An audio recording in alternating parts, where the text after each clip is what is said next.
भदौ 3 गते राति अछामको रामारोशन गाउँपालिकाको कैलाश खोलामा आएको बाढीले 17 जनालाई बेपत्ता बनायो। मध्यराति आएको बाढीले सैनी बजारलाई बगरमा नै परिणत गर्यो।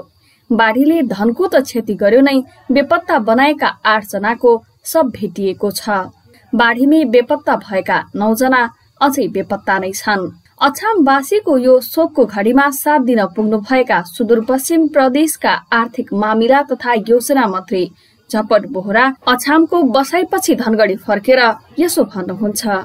अछामको यात्रा सकेर धनगढी फर्किनु भएको छ, कति दिनको बसाइ रह्यो अछामको? मेरो लगभग हप्ता दिनको बसाइ रहेको थियो। हजुर। त्यहाँ विभिन्न ठाउँमा गएँ, विभिन्न ठाउँमा मैले भेटघाट गरेँ। 17 जना हाम्रा परिवारका सदस्यलाई भाद्र 2 गते आएको कैलाश खोलाको बाढीले गर्दाखेरिमा तपाईको ज्यान गुमाउनु पर्ने परिस्थिति आइलागेको छ। त्यहाँ तिनीहरूका आफन्तहरूलाई भेटेँ र सबै ठाउँमा पहिरो जहाँ छ, जहाँ चिरान छ, जहाँ दुखी पीडित जनताहरू छन्, जहाँ समस्या छ, जहाँ चुनौती छ, ती सबै क्षेत्र अवलोकन र निरीक्षण गरेर आएको छु। अब अछाम गएर हजुरले देख्नुभयो त्यहाँ धनको मात्रै नभएर जनको पनि क्षति भएको यो पाला। अहिले के छ उनीहरूको तत्कालका लागि राहतको अवस्था के छ? अहिले स्थानीय तह र प्रदेशले पनि गरिराखेको छ, केही अरू सङ्घ संस्थाबाट पनि भइराखेको छ। म आफै पनि जाँदाखेरिमा मैले लगभग 7000 किलो चाहिने खाद्यान्न लिएर गएको थिएँ। त्यसमा 6800 किलो चामल थियो र 200 किलो तपाईको चाहिने दाल थियो र केही तपाईको औषधिको सामग्री थियो। लगभग 3,62,000 को सामग्री लिएर म गएको थिएँ। त्यो सामान तत्कालीन अवस्थामा त्यहाँ कुनै यातायातको सुविधा थिएन।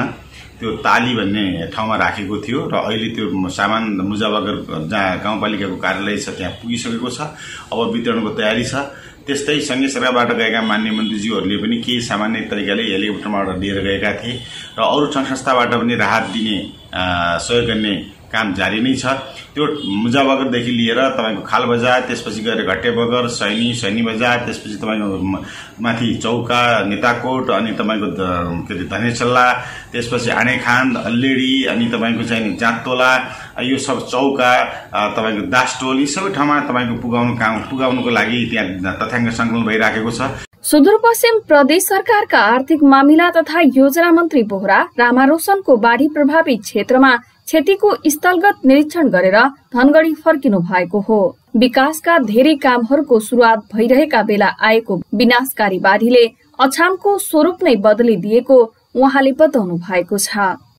जुन 17 जना मान्छेले तपाईको ज्यान गुमाउनु पर्यो, हाम्रो परिवारको सदस्यले, उहाँहरूको लाई चाहिने तपाईको क्षतिपूर्तिको रूपमा प्रदेश सरकारले जनै 1 लाख रुपियाँ दिने निर्णय गरेको छ र बाढी पीडितबाट घाइतेलाई प्रदेश सरकारले उपचार गर्ने मन्त्रीपरिषदले निर्णय गरेको छ। त्यस्तै 4-5 वटा जिल्लामा आएको बाढी पहिरोको कारणले गर्दाखेरिमा त्यहाँ एकदमै तपाईको कठिन परिस्थितिको सामना भइराख्नु परेको छ। त्यसको लागि प्रदेश सरकारले 4-5 वटा जिल्लाको लागि 1 करोड रुपियाँ तत्काल विनियोजन गर्ने मन्त्रीपरिषदले निर्णय गरेको छ। र सँगसँगै विषयगत मान्य मन्त्रीज्यूहरूले जस्तै कृषि मन्त्रालयले कृषिको क्षति कति भएको छ, भौतिक मन्त्रालयले सडक, पुल, पुलेसा, तटबन्धन, खानेपानी, सिँचाइमा कहाँ क्षति भएको छ, अब के गर्नु पर्यो भनेर तपाईको प्रतिवेदन तयार गर्ने भन्ने निर्देशन भएको छ। मान्य मुख्यमन्त्रीले मन्त्रीपरिषदको मिटिङबाट भन्नुभएको छ। त्यस्तै वन, उद्योग, पर्यटन मन्त्रालयलाई पनि, त्यस्तै शिक्षा, स्वास्थ्य तथा सामाजिक विकास मन्त्रालयलाई पनि भनिएको छ। रामारोशनका घर, सडकहरू मात्रै बगेका छैनन्। 8 वटा जलविद्युत आयोजना, 4 वटा झोलुङ्गे पुल र खेतीयोग्य उर्वर जमिन बगरमा परिणत गरेको छ। खाद्यान्नको तत्काल मात्रै नभएर दीर्घकालीन समस्या आउन सक्ने भएकोले प्रदेश सरकार त्यसका लागि पनि पहल गरिरहेको उहाँको भनाइ छ। अन्तमा तपाईको प्रदेशको कानून तथा तपाईको चाहिँ अथवा प्रदेशको गृह मन्त्रालयलाई त्यो प्रतिवेदनलाई समअप गरेर कन्क्रिट रूपमा तपाईको प्रतिवेदन पेश गर्न मन्त्री परिषदमा त्यहाँ निर्णय भएको छ। त्यो प्रतिवेदन आइसकेपछि अल्पकालीन रूपमा राहत के दिने र दीर्घकालीन रूपमा हामी के कस्ता योजनाहरू कार्यान्वयनमा जाने भन्ने हामी निकल गर्छौं र नीतिगत निर्णयको आधारमा हामी कार्यक्रमको कार्यान्वयन चरणमा अगाडि जान्छन्। अहिले तपाईको जस्तै दर्ना बानीगढी जेगडे गाउँपालिकाको वार्ड नम्बर 6 मा दर्नाको पाटेखेत भन्ने ठाउँमा पनि तपाईको तलतिर पहिरो आएको छ, माथितिर घर रहेका छन्। सानो अब पानी पर्दै साथमा र बाढी आउँदै साथमा ती 10-15 वटा घर जान सक्ने सम्भावना मैले देखेको छु। त्यस्तै तपाईको जाततोलामा पनि तलतिर पनि तपाईको चाहिँ नदीको कटान छ, वारीतिर पनि छ, पानीतिर पनि छ, त्यहाँ पनि समस्या आएको छ। त्यो मलाई लाग्छ मैले सुने अनुसारमा र मैले देखे अनुसारमा रामा रसनको तलतिर किनिमिनी र तपाईँको रसन रहेको छ। त्यसको छेउमा तपाईँको गाग्रा ताल भन्ने रहेको छ। त्यो गाग्रा ताल फुटेर तलतिर आएको छ। त्यसपछि औँला घाटबाट आएको बाढीले गर्दाखेरिमा सोनामा 12वटा घर बगाएका छन्। त्यस्तै तपाईँको आनेकान्तमा पनि पहिरो आएको छ। यो सबैको हेर्ने हो भने रामासनको स्थिति भयावह छ। हामीले तत्काल सडक मार्ग बन्नुपर्छ भनेर त्यहाँ अल्पकालीन सडक मार्ग निर्माण गरेका छौँ र मैले त्यसको लागि मेरो पूर्वाधार कोषबाट 20 लाख रुपियाँ मैले गाउँपालिकालाई दिने निर्णय गरेको छु। तत्कालका लागि 3 लाख जतिको राहत मन्त्री बोहरा स्वयंले लिएर जानु भएको हो। बाढीले बगाएको बगरदेखि सैनी बजारसम्म अल्पकालीन र सन्दर्भकालीन गोरेटो बाटो निर्माणका लागि गाउँपालिकालाई 20 लाख छुट्याउन भनिसकेको मन्त्री बोहराले बताउनु भएको छ। विपदबाट ज्यान गुमाएका परिवारलाई जनही 1 लाख रुपियाँ उपलब्ध गराउने निर्णय प्रदेश सरकारले गरेको छ भने घाइते सबैको उपचार खर्च प्रदेश सरकारले गर्ने निर्णय गरेको छ। जस्तो मन्त्रीज्यू कैलाश खोलाले घर पनि बगायो, मान्छेको ज्यान पनि लियो र सँगै कतिपयका त अहिले घर पनि बगाएका छन् भने उनीहरूको अवस्था अहिले के छ? उनीहरू कहाँ बसेका छन्? जसका घर बगाएका छन् उनीहरूलाई त्रिपालमा उनीहरूले गोठ या छानामा या अर्काको घरमा शरण लिइराखेका छन् र कतिपय अवस्थामा सार्वजनिक स्थलमा पनि बसाउनको लागि हामीले निर्देशन गरेका छौँ स्थानीय तहलाई। र कसैका जसका घर छन् उसको घरको छेउमा पहिरो छ, उसको जो गोठको पछाडि साइडमा पहिरो छ र त्यहाँ गोठमा पानी भरेको छ, उहाँहरूलाई पनि रात र पानी आकाशमा बादल देख्दै साथमा तपाईँको घर छाड्नुपर्ने बाध्यता छ। त्यसैले वैकल्पिक हामीले चाहिँ व्यवस्था गर्नुको लागि स्थानीय तहलाई भनिराखेका छौँ र उहाँहरूले वैकल्पिक व्यवस्था गर्नुको लागि आफ्नो प्रयत्न जारी राख्नु भएको छ। उहाँहरूको पनि स्थिति बिगडै नै रहेको छ। अब पहिलो कुरा यातायात सुचारू रूपले सञ्चालन भयो भने खाद्यान्नको पनि सप्लाई हुन सक्छ। दुखी बिमारीहरूलाई पनि तपाईँको चाहिँ ल्याउन सकिन्छ। आवत जावतको मार्ग पहिलो प्राथमिकता भएको कारणले गर्दाखेरिमा मैले त्यहीँ बसेर के निर्णय गरेका थिएँ भने 2 दिनभित्र स्थानीय तहले तपाईँको चाहिँ बाटो सामान्य आउनु जानुको लागि गोरेटो बाटो सडक मार्ग हामीले बनाउनुपर्छ भनेर भनेका थियौँ र 2 दिनभित्र नबनायो भने मैले रामरसन छोड्दैन भनेको थिएँ र 2 दिनभित्र आउने जाने बाटो बनाइसकेको छ। तर त्यो अल्पकालीन बाटो रहेको छ। किन भन्नुहुन्छ भनेपछि माथिबाट पहिरो आए पनि तपाईँको चाहिने त्यो पहिरो नरोक्दासम्म बाटोलाई चाहिँ बगाइहाल्छ। तलबाट पानीको बाढी आउँदा साथमा पनि त्यो बगाइहाल्छ। हामीले कमसेकम पनि अलिकता त्यसलाई व्यवस्थित रूपमा बनाउनको लागि प्राविधिक टोली पठाएर गाउँपालिकाले समन्वय गरिराखेको छ र मैले पनि समन्वय गरिराखेको छु र तत्कालै हामीले मुजाबगरदेखि सैनी बजारसम्म त्यहाँ बाटो चाहिँ बनाइसकेका छौँ र कतिपय अवस्थामा अलिकता बाढी र पहिरोको कारणले गर्दाखेरिमा त्यसलाई बगाउने डर र पहिरोले पनि त्यसलाई चाहिँ बगाउने डर रहेको कारणले गर्दाखेरिमा अलिक जोखिम चाहिँ रहेको छ। त्यहाँको जोखिमपूर्ण बस्तीमा भूगर्भविद पठाएर हामी त्यो सोइल टेस्ट गराउन चाहन्छु र बस्ती त्यहाँ तपाईँको पुनः बसाउनुको लागि तपाईँको निर्माण गर्ने कि बस्ती स्थानान्तरण गर्ने भन्ने कुरा प्रदेश सरकारले सम्बन्धित माननीय मन्त्रीज्यूको प्रतिवेदन आइसकेपछि एउटा नीति निर्णय गर्छ। यसमा राहतको कुरा मन्त्रीज्यू जति बेला पनि विपद आउँछ राहत समयमा पाइँदैन भन्ने पीडितहरूको गुनासो पनि हुन्छ। अब उहाँहरूलाई तत्काल जति सक्दो चाँडो राहत दिलाउनको लागि त प्रदेश सरकारले घोषणा पनि गरेको मात्रै छ नि प्रदान पनि गरिसकेको छ।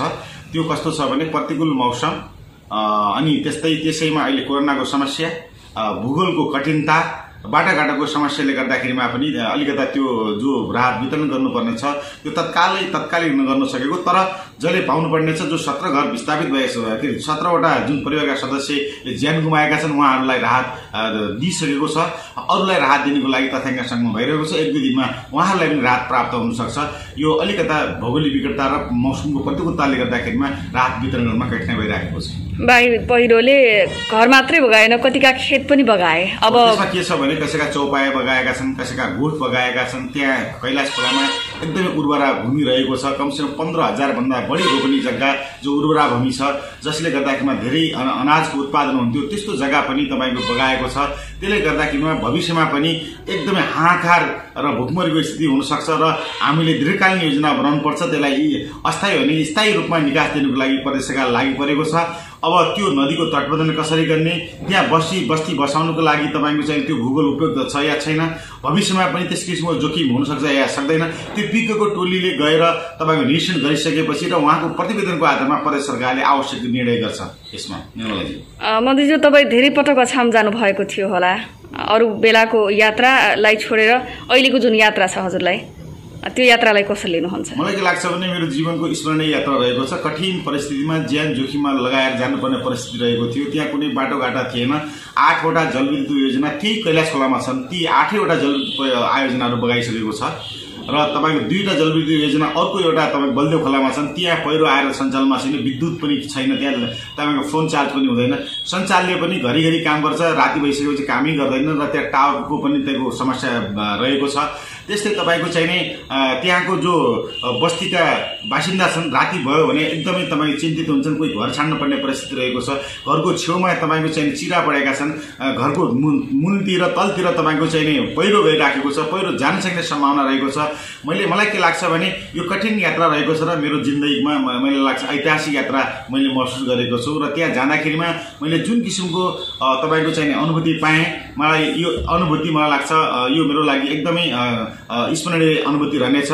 त्यहाँ जाँदाखेरिमा मलाई त के लागेको थियो भने जानु सकिन्छ कि सकिँदैन। मैले मेरो कमरमा डोरी बाँधेर सहयोगी साथीहरूले हात समातेर हात तानेर तपाईँको कतिपय ठाउँमा तपाईँको चाहिँ सबैले सहयोग गरेर मात्र त्यहाँ म पुगेको हुँ। लगभग 1 हप्ताको बसाइमा मैले सम्पूर्ण रामरसन क्षेत्रको जहाँ वार्ड नम्बर 5 मा पहिरो आएको छ प्राय सबै क्षेत्रमा पुगेको छु।